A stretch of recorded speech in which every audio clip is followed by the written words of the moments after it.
국민의힘 권성동 의원과 한학자 통일교 총재가 청구한 구속 적부심이 모두 기각됐습니다. 두 사람은 구속 상태로 재판까지 받게 될 것으로 보입니다. 이준엽 기자입니다. 서울중앙지방법원이 국민의힘 권성동 의원과 한학자 통일교 총재의 구속 적부심을 나란히 열고 기각했습니다. 두 사람 구속이 정당하고 구속 상태가 유지돼야 한다고 판단한 겁니다. 앞서 권 의원 측은 구속 적부심을 청구하며 구속 사유도 없고 범죄 사실을 다투고 있는 만큼 불구속 상태에서 충분한 방어권을 행사하는 것이 필요하다고 주장했습니다. 한 총재는 심장 질환 관련 시술을 이유로 소환에도 응하지 않았었는데 수감 생활이 어렵다며 건강 문제를 부각한 것으로 전해졌습니다. 그러나 이러한 주장이 모두 기각되며 두 사람은 향후 재판까지 구속 상태가 유지될 것으로 보입니다. 특검은 권 의원의 경우 추석 연휴 중 구속기한이 만료되는 만큼 이번 주 안에 기소할 방침인데 권 의원은 수사팀 질문에 답하지 않는 등 조사에 협조적이지 않은 것으로 알려졌습니다. 또 특검은 아직 구속기한이 좀 더 남은 한 총재에 대해서는 연휴 중 조사 가능성도 검토하고 있습니다. 국민의힘 중앙당과 경남도당을 강제 수사한 결과를 바탕으로 집단 당원 가입 의혹 등 다른 혐의에 대한 수사에 박차를 가할 거로 전망됩니다. YTN 이준엽입니다. 오늘 진행되는 윤 전 대통령의 내란 혐의 재판이 일부 공개됩니다. 이런 가운데 윤 전 대통령 구치소 수감 처우와 관련한 논란도 이어졌습니다. 권준수 기자가 보도합니다. 윤석열 전 대통령의 내란 우두머리 혐의 재판 22차 공판기일이 일부 공개됩니다. 재판부가 내란 특검의 중개 신청을 받아들인 겁니다. 윤 전 대통령 사건 재판이 중개되는 건 특수공무집행 방해 등 혐의 사건의 첫 공판기일에 이어 이번이 두 번째입니다. 중개 대상은 공판 시작부터 증인신문 전까지로 한정했습니다. 군 관계자 등이 증인으로 출석하는 내란 재판의 특성상 기밀 노출 우려 등을 고려한 것으로 보이는데 재판부는 법정에서 내란특검법 11조에 따른 결정 이유를 직접 밝힐 예정입니다. 다만 지난주 열린 윤 전 대통령의 특수공무집행방해 혐의 재판 때처럼 법정에 나온 윤 전 대통령의 모습은 보기 어려울 것으로 보입니다. 윤 전 대통령은 건강 악화를 이유로 내란 재판엔 12차례 연속 나오지 않고 있는데 여전히 건강이 좋지 않다는 겁니다. 이런 가운데 법정 밖에서는 윤 전 대통령 구치소 수감 처우와 관련한 공방도 이어졌습니다. 윤 전 대통령 변호인이 지난 7월 법정 출석 당시 윤 전 대통령이 점심으로 컵라면과 건빵을 먹는 등 인권이 침해됐다고 주장한 보석신문 발언을 유튜브 등에서 공개하며 논란이 확산하자 정성호 법무부 장관이 궤변을 반복하고 있다며 뻔뻔하고 후안무치한 태도라고 맞받은 겁니다. 정 장관은 사법 절차에 협조하면서 권리를 말해야 한다고도 강조했는데 윤 전 대통령 측은 이에 정 장관이 사실관계를 부인 못하고 있다고 지적하며 인권 보장을 위한 행정 조치를 촉구했습니다. YTN 권준수입니다. 김건희 특검 파견 검사들이 집단으로 원대 복귀를 요청하면서 논란이 일고 있죠. 더불어민주당은 집단 항명 하극상이자 형사처벌 대상이라고 강도 높게 비판했습니다. 국민의힘은 특검만 수사 기소를 동시에 맞는 건 모순이라며 당연한 판단이라고 강조했습니다. 황보혜경 기자입니다. 혼란스럽다. 소속 검찰청으로 조속히 복귀시켜달라. 정부조직법이 국무회의를 통과해 검찰청 해체가 확정된 날 김건희 특검팀 파견검사 40명 전원이 낸 입장문입니다. 이튿날 열린 민주당 3대 특검 특위회의는 검찰 성토장을 방불케 했습니다. 검찰개혁에 저항하는 집단행위이자 하극상이라며 공무원의 항명성 행위를 강력하게 조치하라고 법무부를 압박했습니다. 파견검사, 검사들만의 입장이 아닌 검찰개혁에 저항하는 검찰 전체의 입장으로 보입니다. 정치적 성격이 강하므로 국가공무원법 위반 가능성이 있습니다. 특검의 수사 의지를 확인하겠다며 단체로 김건희 특검 광화문 사무실까지 항의 방문했습니다. 추미애 법사위원장은 파견 검사들의 하극상에 기가 찬다면서 지금은 내란 뒷감당을 하고 오물 청소를 할 때라고 맹비난했습니다. 하지만 자칫 다른 특검으로 번질까, 수사 동력이 떨어질까, 노심초사, 달래는 기류도 감지됩니다. 물론 그동안 특검이 굉장히 공이 많았습니다. 특검들의 그런 눈부신 활약, 우리 많은 국민들께서 칭찬하고 계시고, 검찰 피해자를 자처하는 조국혁신당 조국 비대위원장은 검찰의 조직 이기주의에 분노한다며 남기 싫은 검사는 모두 교체하라고 일갈했습니다. 특검을 볼모로 내란 청산을 바라는 국민을 겁박한 것입니다. 법무부 장관은 재차 항명이 일어난다면 주저없이 징계 절차에 착수해야 합니다. 반면 국민의힘은 친정인 검찰청을 해체한다는데 검사들의 집단 행동은 당연하다고 힘을 실었습니다.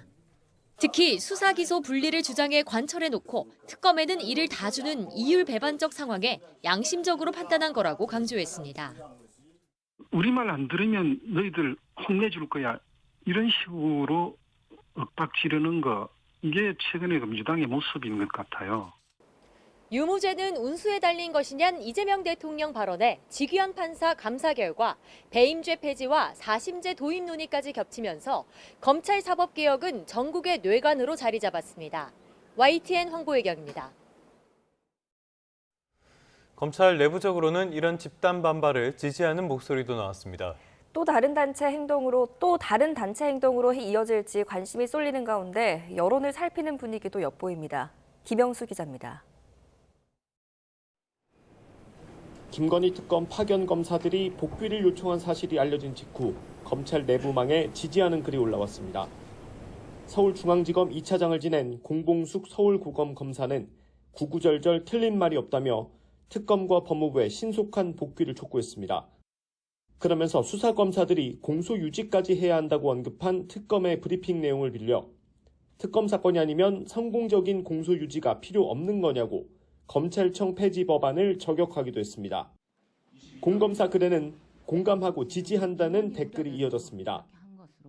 장진영 서울 북부지검 형사 3부장은 현재 특검에서 수사할 수 있는 검사는 임은정 검사장이 유일하다며 비꼬기도 했습니다. 파견 검사들의 첫 집단 반발이 전체 행동의 도화선이 될 수 있다는 관측도 나왔지만 수사 기소 분리는 정권 교체와 함께 예견됐던 일인데다 여론의 방향이 어떻게 변화하는지 주시하는 분위기도 익힙니다. 내란 특검 파견 검사들도 검찰청 폐지에 대한 고민을 공유했던 걸로 파악됐는데 박지영 특검보는 주어진 업무에 최선을 다하고 있다며 단체 행동 가능성에 선을 그었습니다. 검찰 내부적으로는 자포자기 심정으로 보안 수사권도 포기하자는 목소리까지 나오는 가운데 경찰 비대화를 견제하기 위한 보안 수사와 전권 송치는 제도적으로 지켜야 한다는 주장도 적지 않습니다. YTN 김영수입니다. 검찰청 폐지를 담은 정부 조직 개편을 실행하기 위한 범정부 차원의 검찰개혁 추진단이 공식 출범했습니다. 국무총리 산하 검찰개혁 추진단은 윤창열 국무조정실장을 단장으로 하고요. 기재부와 법무부, 행안부 등 관계기관 공무원 47명으로 구성됐습니다. 추진단은 내년 10월 검찰청을 폐지하고 공소청과 중대범죄수사청을 설립하기 위한 세부 계획을 마련하게 됩니다. 이재명 대통령이 최근 판결에 불복하는 상소제도에 문제가 있다고 지적했죠. 법무부도 여기에 공감하면서 본격적인 개선 논의가 시작되는 모양새입니다. 신귀혜 기자가 보도합니다. 최근 국무회의에서 항소 상고제도에 문제가 있다고 지적한 이재명 대통령. 검사들이 되도 않는 거 기소해가지고 무죄 받고 나면 면책하려고 항소하고 면책하려고 상고하고 그러면서 국민들한테 고통 주는 거 아니에요. 네. 정성호 법무부 장관도 규정을 바꾸려 한다며 화답했습니다. 항소와 상고를 함께 일컫는 상소제도는 판결에 불복해 상급심의 판단을 구하는 것으로 형사재판에서 검찰은 구형한 형량보다 낮은 형이나 무죄가 선고되면 상소를 통해 상급심의 판단을 받습니다. 이 대통령과 정 장관이 문제로 꼽은 건 관행적, 기계적으로 이루어지는 상소입니다. 꼼꼼히 검토되지 않은 상소로 인해 행정력이 낭비되거나 피고인에게 지나친 부담이 되진 않았는지 따져보겠다는 겁니다. 법무부는 형사소송법과 대검찰청 예규 개정 등의 방안을 다각도로 검토하고 있습니다. 가장 먼저 거론되는 안은 형사소송법상 상소권자의 축소입니다. 현행법상 상소를 할 수 있는 사람은 피고인과 그 법정 대리인 또는 검사인데 검사를 담당 검찰청 검사장 등으로 줄여 보다 꼼꼼히 검토할 수 있게 하자는 안입니다. 무죄가 나온 사건의 경우 상소가 가능한 사유를 법에 명확하게 정해 기계적인 상소를 막자는 안도 거론됩니다. 대검 예규를 바꿔 공소심의위원회와 형사상고심의위원회의 구성과 운영 방식을 강화하는 방안도 후보 가운데 하나입니다. 법무부는 여러 방안을 검토하고 추후 대검 의견도 수렴해 제도 개선안에 반영하겠다는 계획입니다. 대검도 일단은 관련 내용을 검토 중이란 입장인데 검찰 내부에선 아예 상소제도를 폐지하라는 비아냥까지 나오고 있어서 과정이 순탄치는 않을 거로 보입니다. YTN 친규입니다. 네, 이번엔 미국으로 가보겠습니다. 트럼프 대통령이 오늘부터 수입 의약품에 100% 관세를 부과하겠다고 예고를 했었는데요. 쉽진 않은 것 같습니다. 이 계획을 보류했다는 보도가 나왔습니다. 트럼프 행정부는 주요 제약사들과 협상을 벌이고 있는 것으로 알려졌습니다. 취재기자 연결해 보겠습니다. 신윤정 특파원, 의약품에 대한 관세 부과가 이뤄질 가능성이 제기되고 있네요. 네, 그렇습니다. 트럼프 대통령이 외국에서 수입되는 의약품에 대해서 100% 관세 부과를 예고한 시점은 오늘 10월 1일부터입니다. 그러나 트럼프 행정부에서는 아직 관세 부과 실행과 관련한 발표를 내놓지 않고 있는데요. 조금 전 현지 매체에서는 의약품 관세 부과 계획이 미뤄질 것이라고 보도했습니다. 정치 전문 매체인 폴리티코는 현지 시간 1일 백악관 관계자의 말을 인용해서 트럼프 행정부가 주요 제약사들과 협상을 시도해서 그들의 대표적 브랜드 제품들에 대해서 더 높은 관세가 부과되지 않도록 합의하려 하고 있다고 전했습니다. 이 과정에서 관세 시행 계획을 보류한 상태라면서 이는 어제 발표된 화이자와의 합의와 같은 형태라고 설명했습니다. 어제 트럼프 대통령은 화이자가 미국에서 출시하는 신약을 최혜국 대우 가격에 판매하고 미국에서 의약품을 제조하기 위해 700억 달러, 약 98조 원을 투자하기로 했다고 설명했는데요. 트럼프 대통령의 발표 내용 잠시 들어보시죠. So we'll be paying essentially what other countries are paying, who have been much lower for many, many years. Furthermore, Pfizer will invest $70 billion to reshore domestic manufacturing facilities. 화이자는 이에 따라 트럼프 대통령이 무역확장법 232조에 근거해서 의약품에 부과하는 관세를 3년간 유예받게 됐습니다. 트럼프 대통령은 다른 제약사와도 유사한 합의를 하기 위해 협상하고 있다고 말했습니다. 이에 따라 제약사들이 한국 등 다른 나라에서는 약값을 올릴 가능성이 제기되고 있는데요.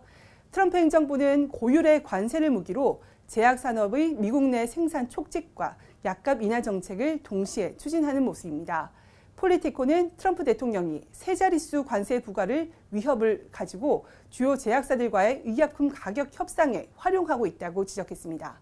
지금까지 워싱턴에서 YTN 신윤정입니다. 미국의 관세 정책에 우리 수출에 대한 우려가 컸는데요. 지난달 우리나라 수출을 보니까 사상 최대치를 넘어서면서 선방한 결과가 나왔습니다. 특히 반도체가 효자 노릇을 아주 톡톡히 했습니다. 다만 관세 영향으로 대미 수출은 나흘로 부진했습니다. 최하영 기자입니다. 지난달 우리나라 수출이 새 기록을 썼습니다. 지난달 수출액은 지난해보다 12.7% 늘어난 660억 달러로 3년 6개월 만에 최대 실적을 갈아치웠습니다. 미국의 관세 폭탄 속에서도 수출 실적을 떠받친 건 관세가 아직 매겨지지 않은 반도체였습니다. 고대역폭 메모리 등 고부가 가치 메모리 수요가 견조하게 이어지면서 지난달 수출액은 166억 달러로 역대 최대를 찍었습니다. 관세 직격탄을 맞은 자동차도 힘을 냈습니다. 미국 외에 유럽 등으로 수출 다변화에 나서면서 수출액은 9월 기준 사상 최대인 64억 달러를 기록했습니다. 또 늦은 추석으로 지난달 조업 일수가 지난해 9월보다 나흘 더 많았다는 점도 영향을 미쳤습니다. 다만 대미 수출은 관세 충격을 피하지 못했습니다. 지난달 대미 수출액은 103억 달러로 지난해보다 1.4% 감소했습니다. 9대 수출국 가운데 유일하게 부진했습니다. 특히 관세가 매겨진 품목에 타격이 컸습니다. 미국의 수출 품목별로 본다면 관세의 영향이 여실하다라고 볼 수 있습니다. 철강이 16% 마이너스가 됐고 자동차가 14%, 그다음에 자동차 부품은 4% 정도, 2차 전지는 1% 정도 마이너스가 되어 있습니다. 지난달 수출은 잘 버텼지만 미국이 반도체와 의약품 등에도 관세를 겨눈 만큼 앞으로의 수출 전망은 여전히 불확실합니다. YTN 최하영입니다. 현대자동차와 기아가 트럼프 행정부의 관세 영향 속에서도 지난달 미국에서 좋은 실적을 이어갔습니다. 현대차 미국 법인은 9월 현지 판매량이 7만 1000여 대로 1년 전보다 14% 증가했다고 밝혔습니다. 모델별로는 엘란트라 패밀리와 산타페 하이브리드, 전기차 아이오닉 5가 동월 최다 판매 기록을 세웠고 전기차 판매는 1년 전보다 153%가 급증해 사상 최대를 기록했습니다.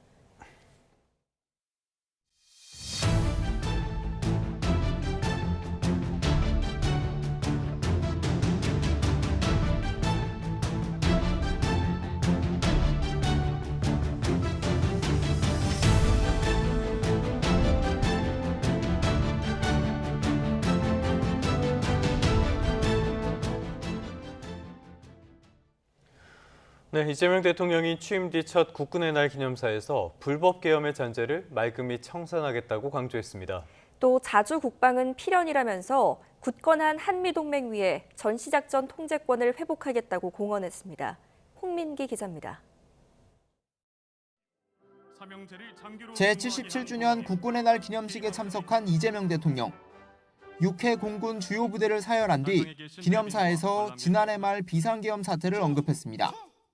극히 일부 군 지휘관들은 군 본연의 임무를 망각한 채 최고 권력자의 편에 서서 국민을 향해 총부리를 겨누었습니다.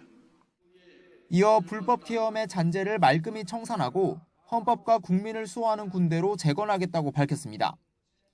이 대통령이 공개석상에서 계엄 잔재 청산을 언급한 건 처음으로 군 수뇌부를 겨냥해 내부 개혁 필요성을 강조한 것으로 해석됩니다.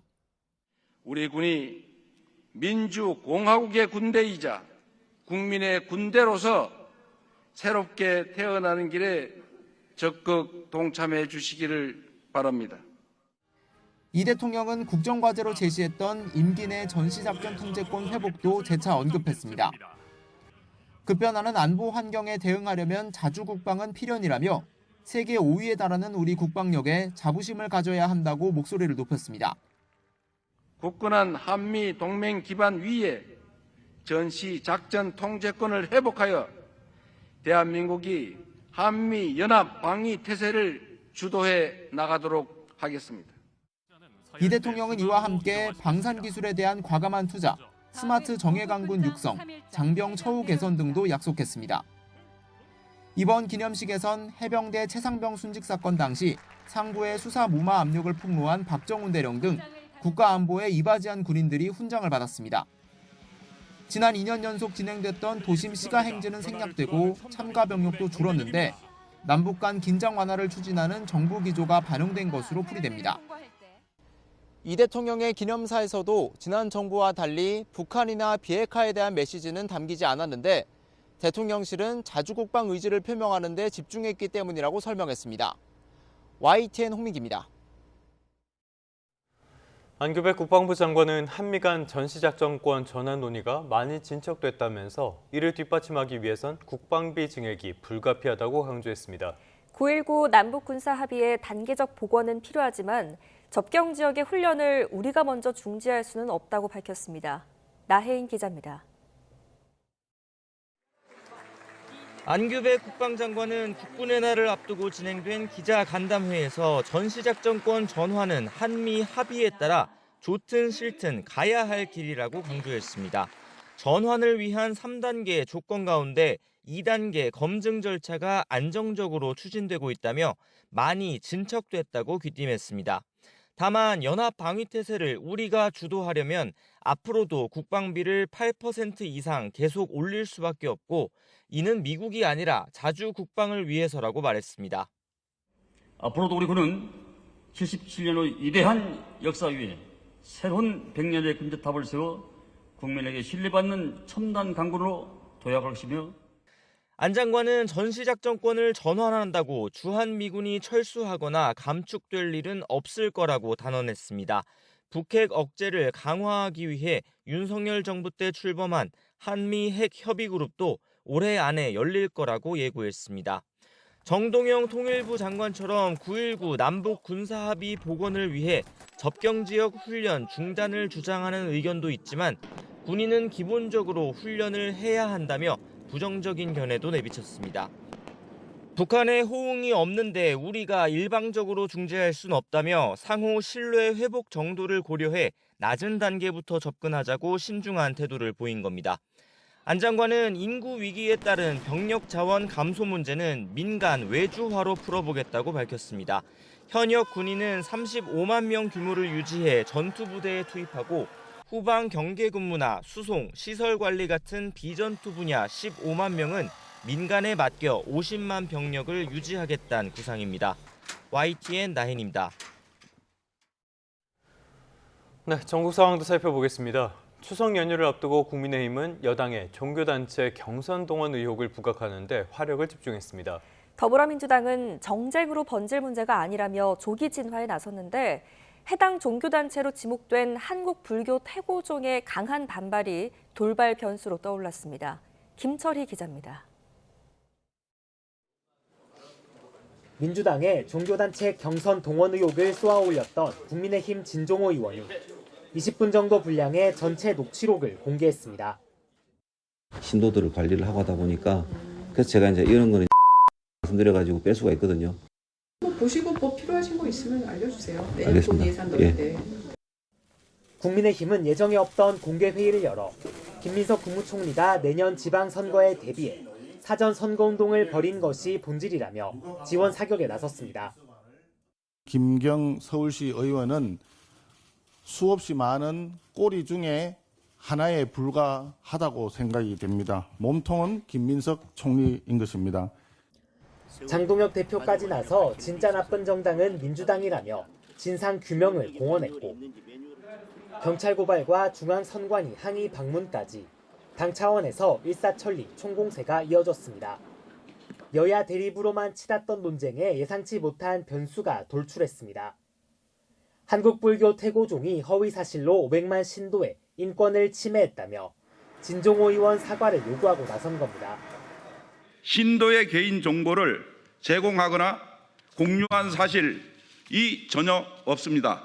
모든 역량을 동원하여 강력히 책임을 묻겠습니다. 뜻밖의 지원 사격 속에 민주당 역시 시스템상 믿기 어려운 주장이라며 의혹 차단에 주력했습니다. 한꺼번에 이렇게 많은 상황이 들어오거나 하면 바로 체크가 됩니다. 그래서 현재 그 기사만으로는 믿기가 어렵다. 여야 대립이 연휴 직전까지 이어지면서 추가 본회의 개최도 무산됐습니다. 법안 수를 줄이고 시점을 미루는 방안이 논의 테이블에 오르기도 했지만 입장차를 좁히진 못했습니다. 지방에서 올라오시는 의원님들이 좀 출석하기 어려운 상황임을 고려해서 11일도 어렵겠다. 국민의힘은 종교 개입 의혹을 모처럼의 호재로 보고 추석 밥상에 올려보겠다는 구상입니다. 다만 제보자를 얼마나 설득할 수 있을지 또 태고종의 반발은 어떻게 달랠지가 남은 변수가 될 거로 보입니다. YTN 김철입니다. 국회에선 위철환 중앙선거관리위원 후보자의 인사청문회도 열렸습니다. 특히 더불어민주당 윤리심판원장을 지낸 정치 이력을 두고 중립성 시비가 불거졌습니다. 박정현 기자입니다. 위철환 중앙선거관리위원 후보자는 이재명 대통령의 사법연구원 18기 동기로 지난 대선 때 지지선언도 했습니다. 국민의힘은 위 후보자를 대통령 밥 친구로 정의하며 정치 편향성 문제를 파고들었습니다. 민주당 윤리심판원장 이력까지 있는데 중립성이 핵심인 선관위원직을 맡을 수 있느냐며 사퇴를 촉구했습니다. 어느 구단 팬입니까? 저는 롯데도 좋아하고. 만약 선거관리위원으로 되면 롯데 응원단장이 심판을 보는 격이라고 저는 판단이 되거든요. 민주당은 과거 이명박 박근혜 정부에서도 비슷한 전례가 있다며 국정 철학과 동떨어지는 사람을 추천하는 게 말이 되느냐고 방어했습니다. 특히 당 윤리심판원은 당적 없이 했던 법조인의 공적 활동이라고 주장했습니다. 대신 야당의 아픈 손가락, 계엄과 부정선거를 고리로 반격에 나섰습니다. 계엄군이 선관위 청사에 들어섰다는 것 자체는 대통령이라는 사람이 부정선거의 망령에 쌓여 있었기 때문이라고 저는 생각을 하는데요. 청문회에선 과거 논란의 현수막도 등장했는데 선관위가 내란 공범 현수막은 허락하고 이재명은 안 된다는 문구는 막았다며 위 후보자의 의견을 묻기도 했습니다. 탄핵 반대는 내란죄 공범이다. 동의하십니까? 너무 추상적이어가지고 제가 뭐라고 딱 단정적으로 말씀드리기는 조금. 아니요. 코드 인사라는 여야 공방 끝에 청문회는 예상보다 긴 8시간 가까이 이어졌습니다. 중앙선관위원은 대통령과 국회, 대법원장이 각각 3명을 지명해 구성하며 임기는 6년입니다. YTN 박정현입니다. 추석 연휴를 하루 앞두고 여야 지도부가 명절 밥상머리 민심 잡기 경쟁에 나섭니다. 더불어민주당 지도부는 최고위원 회의를 마친 뒤 오전 10시 반쯤 서울 용산역에서 귀성객들을 배웅하며 추석 인사를 할 예정입니다. 국민의힘 지도부는 서울 동대문구에서 송편빚기 봉사활동을 한 뒤 오후에는 전통시장 특화 매장인 경동시장을 찾아 상인들을 격려합니다. 조국혁신당에서는 서왕진 원내대표가, 개혁신당에서는 이준석 대표가 각각 용산역, 서울역에서 귀향 인사를 합니다. 네, 이번엔 경제 소식 살펴보겠습니다. 국세청이 30억 원 이상 초고가 주택 거래에 대한 전수 검증을 벌여 자금 출처가 의심되는 104명에 대한 세무조사에 착수했습니다. 특히 강남 4구와 마용성 등 한강벨트를 집중 검증했는데요. 추가 세무조사도 실시하겠다고 예고했습니다. 보도에 오인석 기자입니다. 국세청은 서울과 수도권 아파트 위주로 수요가 몰리면서 편법 증여와 다운계약, 차명거래 등 다양한 탈세 수법이 나타나고 있다고 설명했습니다. 이에 따라 30억 원이 넘는 초고가 주택 거래를 전수 검증했다고 밝혔습니다. 지난해부터 올해 상반기까지 5천여 건을 전수 검증했는데 강남 4구와 마용성 등 한강벨트 지역의 30억 원 이상 초고가 주택 거래에 검증이 집중됐습니다. 그중 자금 출처가 의심되는 외국인과 30대 이하 연소자 등 104명에 대해 세무조사에 착수했습니다. 고가주택 취득 외국인의 자금 원천을 정밀 분석해 취득 자금이 부족한 외국인을 조사 대상으로 선정했습니다. 미성년 자녀에게 증여하면서 시가보다 훨씬 낮은 가액으로 신고하거나 증여한 부동산에 설정된 담보대출이나 전세금을 부모가 대신 변제해 증여세를 회피하는 혐의도 조사 대상입니다. 또 뚜렷한 소득 없이 고액 월세를 지급하며 고가의 호화주택에 거주하는 사람도 자금 출처 등 탈루 여부를 확인하기로 했습니다. 부동산 거래 과정에서 정당한 세금을 부담하지 않는 탈세 행위에 대해서는 가용한 수단을 모두 동원해 끝까지 추적하고 탈루한 세금은 예외 없이 추징하겠습니다. 임광현 국세청장은 최근 한강벨트 고가 아파트가 신고가를 경신하는 틈을 타 일부 자산가들은 불법과 편법으로 부를 대물림하고 있다면서 부동산 탈세에 신속하고 강력한 조치를 이어가겠다고 말했습니다. 30억 원 이상 초고가 주택 거래분에 대한 추가 세무 조사도 실시하겠다고 했습니다. 향후 거래분에 대해서도 분석이 마무리되는 대로 순차적으로 추가 세무조사를 실시하겠습니다. 시장 질서를 훼손하는 불법 편법 행위는 철저히 찾아내 강력하게 대응하겠습니다. 국세청은 신고가 거래 취소와 허위 매물 등 시세 조작 행위로 시장을 교란시키며 막대한 불법 수익을 챙기는 것으로 의심되는 중개업소 등 투기 세력을 집중 점검하겠다고 밝혔습니다. YTN 오인석입니다. 요즘 같은 명절 때는 모바일 상품권도 많이 주고받으시죠? 하지만 거기에도 가맹점주들의 눈물이 숨어 있었습니다. 모바일 상품권 수수료를 몰래 점주들에게 다 떠넘기고 점주들에게 비싸게 설비를 사도록 강제한 메가커피 가맹본부에 과징금 23억 원의 제재가 내려졌습니다. 이승은 기자입니다. 5년 전 은퇴 자금과 대출을 끌어다 메가 MGC 커피 가맹점을 차린 점주입니다. 11%에 이른 모바일 상품권 수수료를 자신이 모두 부담한다는 사실을 한동안 까맣게 몰랐습니다. 그 정보공개서와 가맹계약서를 그 안에는 프로모션, 그러니까 모바일 상품권 수수료를 가맹점주한테 전가한다는 내용이 일체 없습니다. 공정위 조사 결과 점주들은 2016년부터 4년간 본부인 엔하우스가 정보공개서에 이 같은 내용을 담기 전 관련 사실을 인지하지 못했습니다. 점주들이 부담한 수수료 규모는 2018년부터 2년 동안만 해도 2억 7천만 원이 넘었습니다. 수수료는 전부 점주들이 냈는데 본부는 당시 상품권 발행 사업자로부터 발행액의 1.1%에 이르는 돈을 리베이트 성격으로 받아 챙겼습니다. 엔하우스는 또 수백만 원에 이르는 제빙기와 커피 그라인더를 계약서상 필수 품목으로 지정해놓고 자사에서만 사도록 한 뒤 26에서 60% 마진을 챙겼습니다. 포매로 사는 가격보다 본사에서 사는 게 2배 비쌉니다. 그걸 제가 권장 품목인데 사야 되나요? 그걸로 저 내용 증명 받았어요. 본부는 또 점주들이 비용을 분담하는 판촉 행사를 하겠다고 포괄적인 동의만 받아놓고 120차례 행사를 진행했습니다. 공정위는 이 같은 가맹사업법 위반 행위에 대해 시정명령과 함께 과징금 22억 9,200만 원을 부과했습니다. 가맹사업법 위반 사건 중 외식업종 분야에서 역대 최대 과징금이 부과된 사례로 확고한 법 집행 의지를 분명히 하였습니다. 엔하우스는 문제가 된 사안은 2021년 7월 현 경영진이 인수하기 전에 발생한 일로 경영권 인수를 전후해 시정을 마쳤다고 해명했습니다. 하지만 점주들의 증언은 다릅니다. 쿠폰 수수료 우리가 100% 다 부담하고 있고 여전히 연간 프로모션 동의서에 의해서 프로모션들 진행하고 있고 이 시정된 건가요? 프로모션 동의하지 말라고 메가커피 점주들 단톡방인데 거기다 올렸다고 내용 증명이 왔습니다. 그래서 제가 가맹계약 해지시키겠다고 저를. 최근 협의회를 구성한 점주들은 본부에 대한 협상력을 높일 것이라고 강조했습니다. YTN 이승은입니다. 곳간에 수확한 햅쌀과 과일을 채우고 조상에게 감사를 전했던 추석 명절이 다가왔습니다. 하지만 치솟은 물가 부담에 여유를 찾기는 그렇게 쉽지는 않습니다.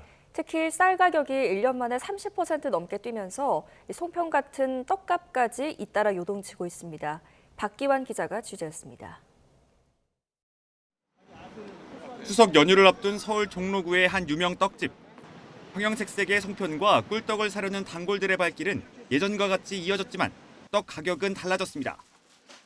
1년 전보다 적은 양으로 포장된 떡값은 500원씩, 인절미 한 마리 가격은 10,000원씩 올랐습니다. 그전에는 102만 원, 10,000원 했어요. 근데 지금 뭐 양은 줄고 값은 곱. 어쩔 수 없죠 뭐. 세상에 그렇게 다 모든 게 올랐는데. 바로 쌀값 때문입니다. 송편의 주재료인 쌀 가격은 1년 전보다 30% 넘게 올랐고 인절미에 사용되는 찹쌀의 경우 1년 전보다 60% 넘게 가격이 치솟으면서 추석 장바구니 물가 부담을 키우고 있습니다.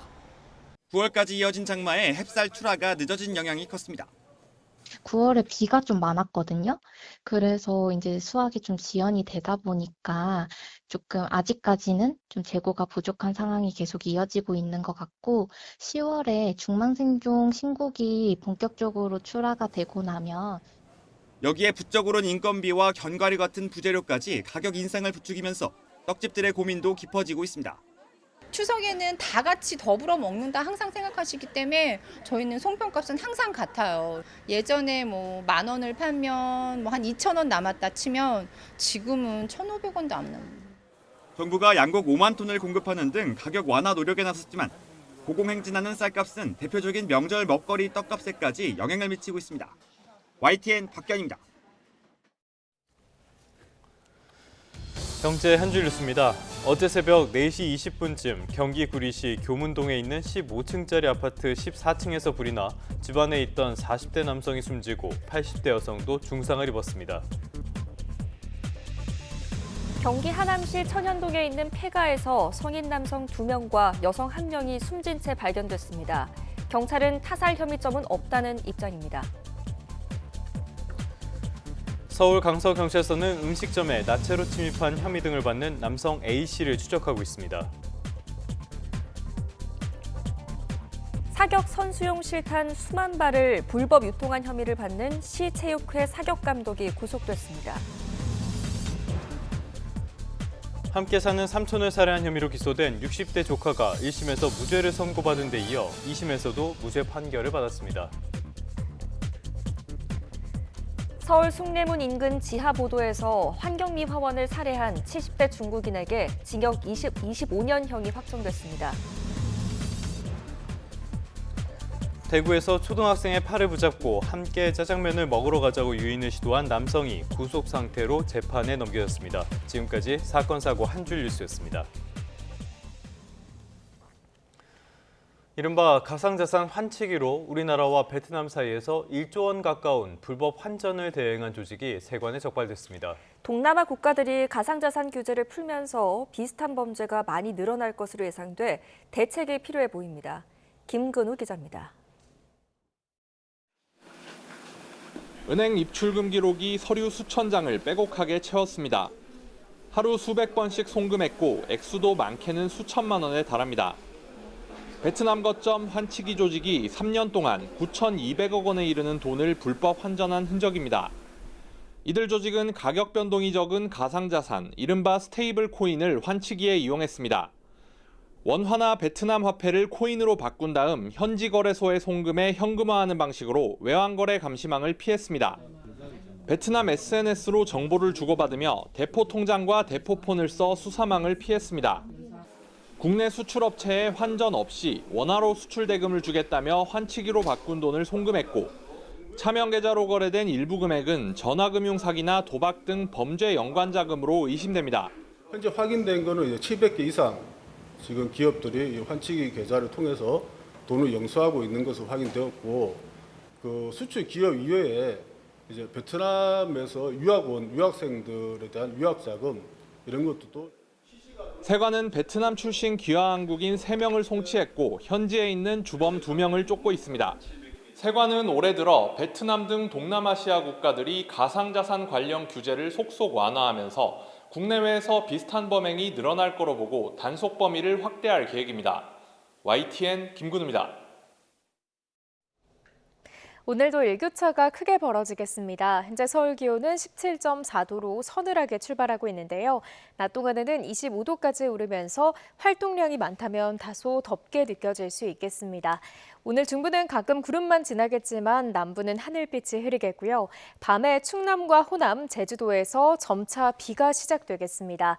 개천절인 내일은 그 밖에 충청 이남과 강원 곳곳으로 비구름이 확대하겠는데요. 제주 많은 곳에 120mm 이상, 전남 해안에도 최고 100mm가 넘는 큰 비가 오겠고 특히 이들 지역은 시간당 30mm 안팎으로 강하게 집중될 수 있겠습니다. 귀성길 교통안전에 유의하시기 바랍니다. 현재 기온 살펴보겠습니다. 현재 서울 기온 17.4도, 청주 18.8도, 전주는 18.1도로 출발하고 있고요. 낮 기온도 보시면 서울이 25도, 광주 25도, 대구는 27도까지 오르겠습니다. 동해안과 제주도의 비는 주말 오전까지 이어지겠고 이후 일요일부터 연휴 후반까지는 중부를 중심으로 오락가락 비가 내릴 가능성이 있겠습니다. 날씨였습니다.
다음 소식입니다.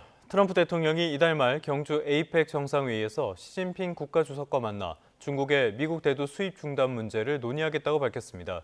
트럼프 대통령은 자신의 SNS 트루스 소셜에 중국이 협상을 이유로 대두 구매를 중단해 미국 농민들이 피해를 보고 있다며 관세로 많은 돈을 벌었고 그 수익의 일부로 농민을 도울 것이라고 썼습니다. 이어 바이든 행정부는 수십억 달러의 우리 농산물, 특히 대두를 구매하기로 한 중국과의 협정을 집행하지 않았다고 주장하기도 했습니다.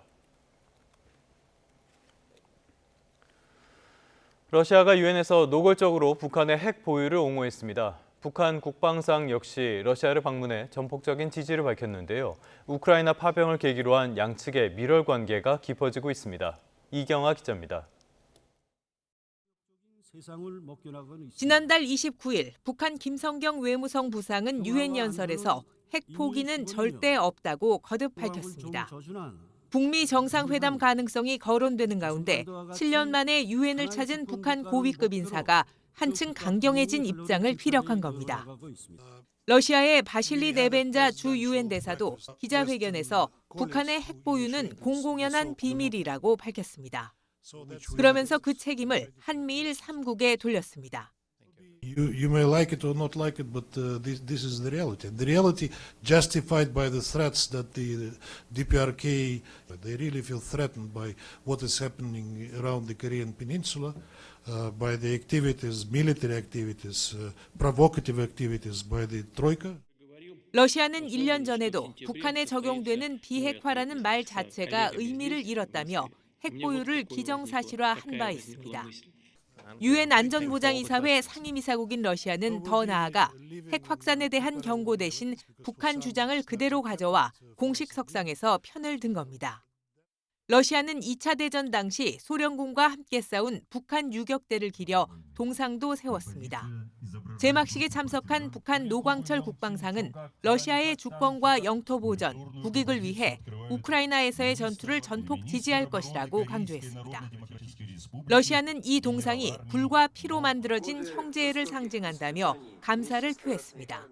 Сегодня участие корейских военнослужащих в освобождении Курской области от украинских неонацистов стало подтверждением всеобъемлющего стратегического союза между нашими. 러시아 정부는 이 동상의 복제품을 만들어 김정은 북한 국무위원장에게도 선물로 전달했습니다. YTN 이경아입니다. 네, 이번엔 중동 정세 살펴보겠습니다. 트럼프 대통령이 평화 구상을 내놨죠. 이후로도 이스라엘은 가자 지구에 대한 공습을 강화하면서 사상자가 속출하고 있습니다. 휴전한 수용 시한이 얼마 남지 않은 가운데 하마스는 무장 해제 조항에 대한 수정을 요구하고 있습니다. 권준기 기자입니다. 피난민들이 임시 거주지로 사용하던 학교 건물이 폐허로 변했습니다. 이스라엘 공습이 한 차례 휩쓴 뒤 곧바로 드론 공격이 이어지면서 인명피해가 잇따랐습니다. بعد ما ضرب المدرسة في 16 اجوا الناس ينقذوا بعد ما اجوا الناس ينقذوا خبطهم كمان زنانة بعد ما الناس خبطهم زنانة صارت هذا مجزرتين في المكان. 병원 건물에 있던 이재민 텐트도 이스라엘 공습의 표적이 됐습니다.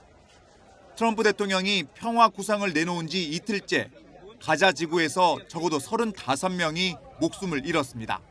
خلال بارتكاب جريمة بشعة باستهداف خيمة للنازحين في داخل هذا المستشفى وأصاب عدد من المرضى 네타냐후 총리는 점진적 철군을 명시한 트럼프 구상안과 달리 이스라엘군이 가자 지구에 계속 주둔할 수 있다고 주장하며 공세를 강화했습니다.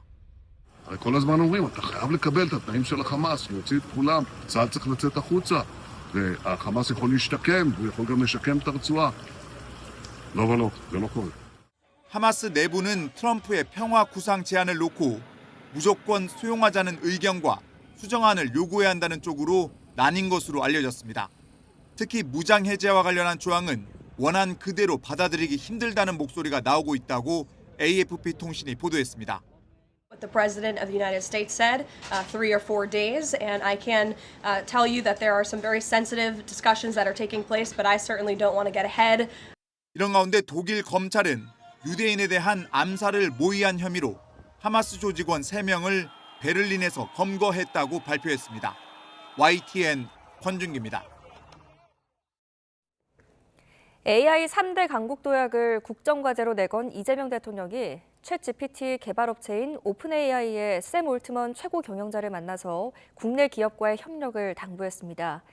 글로벌 반도체 공급사인 삼성전자의 이재용 회장과 SK그룹의 최태원 회장도 자리를 함께했습니다. 강진원 기자입니다. 최근 방한한 샘 올트먼 오픈AI CEO가 용산 대통령실을 찾았습니다. 챗GPT를 개발한 인공지능 분야 글로벌 선두 기업의 대표를 이재명 대통령이 초청했습니다. 제가 챗GPT의 유료 구독자입니다. I'm a paid subscriber to ChatGPT. 어쨌든 과거에 만화에서 보던 게 현실이 됐는데 AI 기술에 꼭 필요한 고대역폭 메모리 HBM을 생산하는 삼성전자의 이재용 회장과 SK그룹의 최태원 회장도 참석했습니다. 정부가 앞장서고 저희 기업들이 함께 뛴 결과 단기간에 대한민국 AI 인프라 혁신에 커다란 토대를 마련하게 되었습니다. 이 대통령은 오픈 AI와 한국 정부 그리고 국내 기업의 협력 확대를 당부했습니다. 오픈 AI는 대규모 AI 인프라 구축 프로젝트인 스타게이트에 필요한 HBM의 상당량을 삼성과 SK에서 각각 공급받는 내용의 의향서를 두 기업과 체결했는데 여기에 힘을 보탠 겁니다. AI 반도체, 특히 메모리 반도체에 관련된 아주 커다란 이 비전과 또 주문을 또 저희한테 했습니다. And so to get to work with such wonderful partners, Samsung, SK Hynix, in many ways, but really starting with memory and the needs for that to serve the whole world's demand for AI. Couldn't be more excited to get to partner with Korea, both to support the needs. 미래 먹거리인 AI 산업의 육성은 이재명 정부의 핵심 국정과제입니다. AI 인프라와 데이터를 확충하고 네트워크를 유기적으로 연결해 AI 3대 강국으로 도약하겠다는 야심찬 목표가 세워져 있습니다. 이 대통령은 최근 세계 최대 자산운용사인 블랙록의 회장을 만나선 AI 분야에 대한 대규모 한국 투자를 약속받기도 했습니다. 대통령실은 오픈 AI와의 협력 강화로 한국을 아시아 태평양 지역 AI 수도로 만들겠다는 구상 또한 탄력을 받을 것으로 기대하고 있습니다. YTN 강준원입니다. 우리 대중문화의 세계 확산을 위한 민관협력기구인 대중문화교류위원회가 공식 활동을 시작했습니다. K-팝을 실질적으로 이끌고 있는 SM과 YG, JYP 하이브 등 대형 기획사 대표가 모두 민간위원으로 참여합니다. 박순표 기자입니다.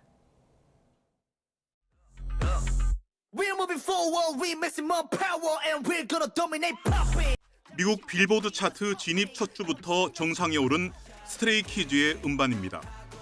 군복무로 공백기를 가진 BTS의 빈자리를 메우며 K-팝의 건재를 과시하고 있습니다.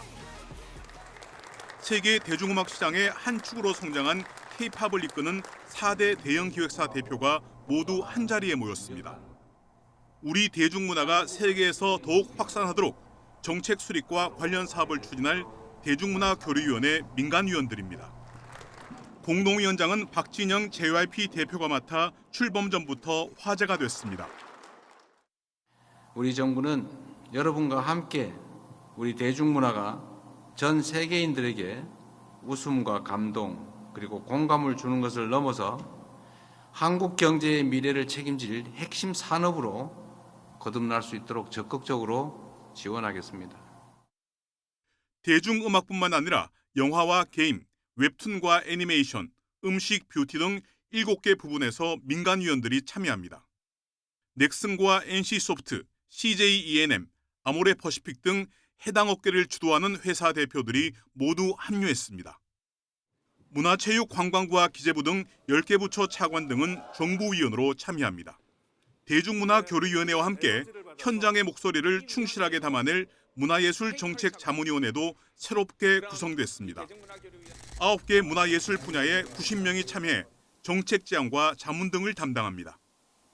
정부는 대통령 소속 대중문화교류위원회와 문체부 장관 직속 문화예술정책자문위원회가 K컬처 300조 원 시대의 양날개가 될 것으로 기대하고 있습니다. YTN 박순표입니다. 오늘의 주요 경제 일정입니다. 국가데이터처가 9월 소비자 물가 상승률을 발표합니다. 지난 7월 2.1%에서 SK텔레콤의 통신요금 감면 덕에 8월 1.7%로 낮아진 소비자 물가 상승률은 들썩이는 먹거리 물가에 다시 2% 언저리로 높아졌을 것으로 보입니다. 한국은행이 8월 국제 수지를 발표합니다. 지난 7월 우리나라 경상수지는 반도체와 자동차 수출 호조에 힘입어 15조 원 정도 흑자로 27개월째 흑자 기조를 이어갔습니다. 하지만 미국 관세 인상 영향이 커지면서 8월 경상수지 상황에 관심이 쏠립니다. 한국부동산원이 주간 아파트 가격 동향을 발표합니다. 지난달 22일 기준 9월 넷째 주 서울 아파트값 오름폭은 한강변을 중심으로 3주째 커졌는데요. 이런 흐름이 이어졌을지에 관심이 쏠립니다. 쌀값이 뛰면서 서민 주름살은 늘고 있습니다. 이런 가운데 국가데이처터가 올해 쌀 생산량 조사 결과를 내놓습니다. 올해는 태풍 피해도 없어서 작황이 좋을 것으로 전망되는데요. 농식품부는 쌀 예상 생산량을 토대로 수급 안정 대책을 내놓을 방침입니다.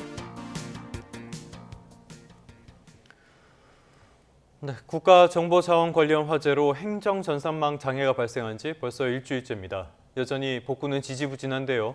일단 복구된 시스템이 100개를 넘어섰습니다. 모두 타버린 시스템 96개는 대구센터에 이전해서 정상화 작업에 속도를 낸다는 방침인데 그중에 일부는 아예 복구할 수 없는 것으로 확인이 됐습니다. 이형원 기자입니다. 이번 화재로 멈춰섰던 행정정보 시스템 647개 가운데 100여 개가 복구됐습니다. 이용자가 많은 주민등록 등 1등급 시스템 21개를 포함한 규모입니다. 장애 발생 일주일이 됐지만 복구율은 10%대에 머물고 있습니다. 이에 정부는 속도를 내기 위해 국가정보자원관리원에 현장 상황실을 설치하고 모든 자원을 동원하기로 했습니다. 또 불이 시작된 7-1 전산실에서 모두 타버린 시스템 96개를 정상화하기 위한 이전 작업도 본격화했습니다. 7-1 전산실의 96개 시스템은 대구센터 이전을 위한 민관 협력형 클라우드 업체가 선정되어 장비 입고를 개시하였습니다. 하지만 이 가운데 공무원들이 업무용 자료를 저장해온 G드라이브는 복구할 수 없는 것으로 확인됐습니다. 대용량, 저성능 저장소로 외부 백업이 이루어지지 않았기 때문입니다. 이에 따라 중앙부처 공무원 12만 5천여 명의 업무용 개인 자료가 모두 사라지게 됐습니다. 특히 인사혁신처는 과거 사무실 무단 침입 사건을 겪으면서 관련 정보를 G드라이브에만 보관해와 피해가 큰 상황입니다. 먼저 G드라이브는 지금 백업이 없어서 복구가 불가능한 상황으로 판단되고 있습니다. 나머지 대다수 부처는 PC와 G드라이브를 같이 사용을 하고 있습니다. 대다수 정보를 PC에 보관하고 이러고 있기 때문에 복구하는 데는 지장이 없고요. 다만 이 같은 개인 자료 외에 공식적인 결제와 보고까지 이뤄진 공문서는 공무원 업무 시스템인 온나라에도 저장돼 복구가 가능할 것으로 내다봤습니다. 정부는 이렇게 모든 시스템을 정상화하는 데 한 달을 목표로 잡고 있습니다. 그전에는 대체 수단을 최대한 확보한다는 방침인데 아직 복구되지 않은 시스템 500여 개 가운데 대안이 마련된 건 절반 정도에 불과합니다. YTN 이영훈입니다. 고기와 미리 주식인 몽골에서는 지난 40년 동안 쌀을 생산하기 위해서 수많은 시도를 했습니다. 하지만 척박한 토양과 기후 탓에 번번이 실패했습니다. 그런데 최근 우리 농업연구진이 현지 벼 재배에 성공하는 쾌거를 이뤘습니다. 최명신 기자입니다. 몽골 생명과학대학교의 벼 시험 재배장입니다. 한국에서 가져온 품종 진부 올벼가 황금빛으로 알알이 무르익었습니다. 농진청의 해외 농업기술 개발 협력 사업 코피아가 몽골에서 최초로 벼 재배에 성공한 겁니다. Тэгэхээр бид нар энэ туршид судалгааны ажлаа өргөжүүлэх шинэ одоо туршигдсан энэ сорт одоо Монгол улсад нутагшуулах ийм шаардлага байгаа. 몽골은 낮은 기온으로 벼 생육 기간이 짧고 벼가 자라기 힘든 알칼리성 토양이어서 재배에 번번이 실패했습니다. 코피아 몽골 센터는 이런 악조건을 한국의 선진 영농 기술로 돌파했습니다. 낮은 기온을 고려해 육묘 기간을 40일로 늘려 모내기 시기를 늦췄고 알칼리성 토양은 산성 비료를 투입해 중성으로 바꿨습니다. 올해의 결과를 바탕으로 재배 기술이 표준화해서 몽골에 맞는 벼 표준 재배 기술을 확립해서 이것들을 재배 농가에 보급할 계획입니다. 이번 성공으로 한국의 벼 재배 기술은 물론 농기계와 농자재 등 관련 산업의 수출길도 확대될 것으로 보입니다. 우리 기술로 몽골 농업 발전에 기여하는 한편 각종 국산 농업 투입재의 수출을 촉진하기 위해 최선을 다하겠습니다. K벼 재배 기술의 성공 신화가 몽골의 식량 자급 향상과 우리 농산업의 수출 증대라는 두 마리 토끼를 잡을지 주목됩니다. YTN 최명신입니다. 두 번의 정원 박람회로 성공 신화를 쓴 순천시가 치유도시라는 새로운 목표를 향해서 나아갑니다. 순천만과 국가정원, 또 천년 고찰 등의 자원을 활용한 치유산업으로 지역 경제의 새로운 성장 동력을 만들겠다는 구상입니다. 김범환 기자입니다. 전남 완도의 세계 첫 해양치유센터는 다양한 프로그램으로 외국 관광객들에게도 인기입니다. I'm feeling pretty good. It's so nice to be here in the health resort in Wandu. So it's amazing time for us. 두 차례의 세계 정원 박람회로 생태 도시로 자리매김한 순천시가 치유도시 조성에 나섭니다. 낙조가 그림같이 펼쳐지는 순천만과 갈대, 제1호 국가정원과 천년 고찰, 송광사, 서남사 등이 있기 때문입니다. 순천만 습지는 우리나라 첫 람사르 습지인데요. 지난 2018년에 유네스코 생물권 보존지역으로 순천 전역이 지정되기도 했습니다. 치유도시 순천의 핵심 허브는 내년에 착공할 갯벌 치유센터가 될 예정입니다. 순천은 아시다시피 가장 여러분들이 와서 쉬기 좋은 계절이 또 가을이기도 합니다. 순천만도 그렇지만 국가정원의 형형색색의 여러 가지 정원의 모습들, 꽃들을 볼 수 있을 것이거든요. 연휴 때 멀리 가지 마시고 순천으로 오십시오. 순천시는 새로운 시설과 흩어진 치유 자원을 잘 연결하면 치유도시 조성이 지역 경제의 틀 자체를 바꾸는 핵심 산업이 될 것으로 기대하고 있습니다. YTN 김범환입니다. 충청북도가 정부의 일자리 대상에서 전국 1위를 기록하며 대통령상을 수상했습니다.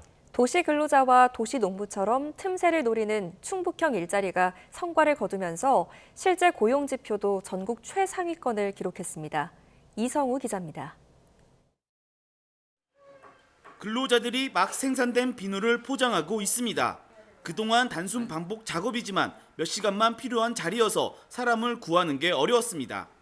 하지만 이제는 도시 유휴 인력이 투입돼 기업은 필요한 시간에만 인력을 확보해 효율성을 높이고 근로자는 원하는 시간에 일하며 부가 수입을 올릴 수 있게 됐습니다. 충청북도가 직접 유휴 인력을 모집해 기업과 연결해주는 이른바 도시근로자 사업입니다. 특히 하루 4시간까지는 인건비의 40%를 자치단체가 지원하면서 올해 충북에서만 30만 명 가까이 사업에 참여했습니다. 시간적으로도 여유가 있고요. 네, 뭐 체력적으로나 이런 것들이 조금 좀 다른 어떤 한 8시간 정규직보다는 좀 더 편리하고 여유 있게 좀 할 수 있어서.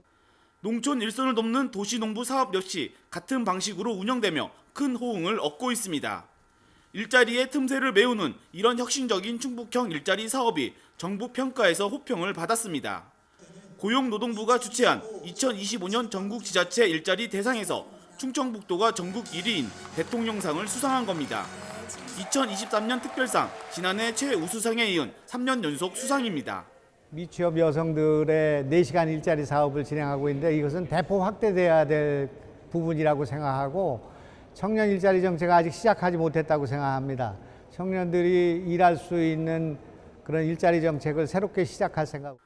통계청이 발표한 최근 고용 지표에서도 충북은 전국에서 가장 낮은 실업률과 최상위권 고용률을 기록한 상황. 충북형 일자리 사업이 이제는 지역의 대표적인 고용 정책으로 자리매김하고 있습니다. YTN 이성우입니다. 사극 용의 눈물과 정도전 등에서 선이 굵은 연기를 보였던 배우 김주영 씨가 향년 73살로 별세했습니다. 폐렴을 앓아온 고인은 지난달 30일에 세상을 떠났습니다. 지난 1947년 MBC 공채 탤런트로 배우 생활을 시작한 김 씨는 수사반장에서 악역을 맡아 활약한 뒤 수많은 대하사극에서 연기를 선보였고요. 지난 2014년 이후에는 무속인으로도 활동했습니다. 조선 왕조의 역사와 문화가 깃든 조선왕릉을 다채롭게 즐길 수 있는 행사가 열립니다. 국가유산청 국능유적본부와 국가유산진흥원은 이달 18일에서 26일 서울 선릉과 정릉, 경기 구리 동구릉 등 왕릉 9곳에서 조선왕릉 축전을 연다고 밝혔습니다. 올해는 조선왕릉 500년의 영화를 보다를 주제로 한 공연, 답사, 전시, 체험 등이 진행됩니다. 국악과 현대음악이 어우러지는 음악회와 이야기 공연 등이 마련되어 있고요. 야간에는 조선왕릉을 둘러볼 수 있는 야별행 행사도 열려 왕과 왕비를 둘러싼 역사를 생생하게 배울 수 있습니다.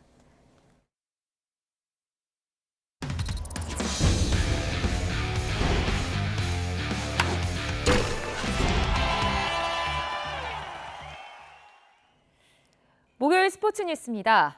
프로야구 LG가 극적으로 정규리그 우승을 차지했습니다. 허무하게 마지막 3경기를 모두 내줬지만 2위 하나가 SSG의 9회 말 충격의 역전패를 당하면서 LG가 2년 만에 한국 시리즈 직행에 성공했습니다.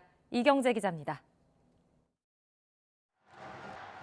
1위를 눈앞에 두고 내리 2경기를 패했던 LG는 NC에 또 지며 먼저 자력 우승 가능성을 날렸습니다. 1회 김현수의 적시타로 먼저 한 점을 뽑았지만 NC의 불펜 물량 공세에 박마이가 침묵했습니다. 결국 4번의 만루 찬스를 맞는 NC가 7대3로 승리하고 8연승을 달리며 5위 자리를 지켰습니다. LG의 우승 시나리오는 비 때문에 1시간 늦게 경기를 시작한 인천에서 만들어졌습니다. 2위 한화는 2대1로 끌려가던 7회 3연속 대타 작전에 성공하면서 5대2로 경기를 뒤집었습니다. 원아웃 이후 대타 최인호의 2루타에 이어 대타 이도윤의 동점 적시타가 터졌고 다시 대타 이진영이 왼쪽 담장 너머로 2점짜리 승리를 부르는 아치를 그렸습니다. 하지만 SSG의 거짓말 같은 드라마는 9회 투아웃에 기다리고 있었습니다. 하나 마무리 김서현을 상대로 대타 류효승의 안타에 이어 대타 현원혜가 5대4로 따라가는 투런포를 쏘올렸고 다시 정준재의 볼넷에 이어 이율래가 경기를 끝내는 역전 투런포를 터뜨렸습니다. 이로써 한화의 1위 도전은 허무하게 물거품이 됐고 동시에 LG가 정규리그 1위를 확정했습니다. 23년 한국 시리즈까지 통합 우승을 이뤘던 LG는 2년 만에 영광 재현에 나섭니다. KT는 기아에 9대3으로 승리하고 정규리그 한 경기를 남겨놓고 5위 가능성을 남겨놓았습니다. YTN 이경재입니다. 긴 추석 연휴 전 마지막 출근길입니다. 아침에는 공기가 선선한데요. 낮 동안에는 여전히 늦더위가 남아 있습니다. 오늘 서울 한낮 기온이 25도까지 오르면서 활동량이 많다면 다소 덥게도 느껴질 수 있겠습니다. 메트로 체온 조절 잘해주시기 바랍니다. 오늘은 중부지방에 가끔 구름만 많이 끼겠지만 남부지방은 하늘빛이 흐리겠고요. 밤에 충남과 호남, 제주도에서 점차 비가 시작되겠습니다. 개천절인 내일은 그 밖에 충청 이남과 강원 곳곳으로 비구름이 확대하겠는데요. 제주 많은 곳에 120mm 이상, 전남 해안에도 100mm가 넘는 큰 비가 오겠고 특히 이들 지역은 시간당 30mm 안팎으로 강하게 집중될 수 있겠습니다. 귀성길 교통안전에 유의하시기 바랍니다. 자세한 지역별 현재 기온 살펴보면 서울 17.4도, 세종 16.3도, 광주는 18.4도를 나타내고 있습니다. 낮 동안에는 평년 기온을 웃돌며 늦더위가 나타나겠습니다. 서울 한낮 기온 25도, 전주 26도, 대구는 27도까지 오르겠습니다. 동해안과 제주도의 비는 주말 오전까지 이어지겠고 이후 일요일부터 연휴 후반까지는 중부를 중심으로 오락가락 비가 내릴 가능성이 있습니다. 또 추석 당일에는 영동을 제외한 전국 대부분 지역에서 구름 사이로 보름달을 볼 수 있을 전망입니다.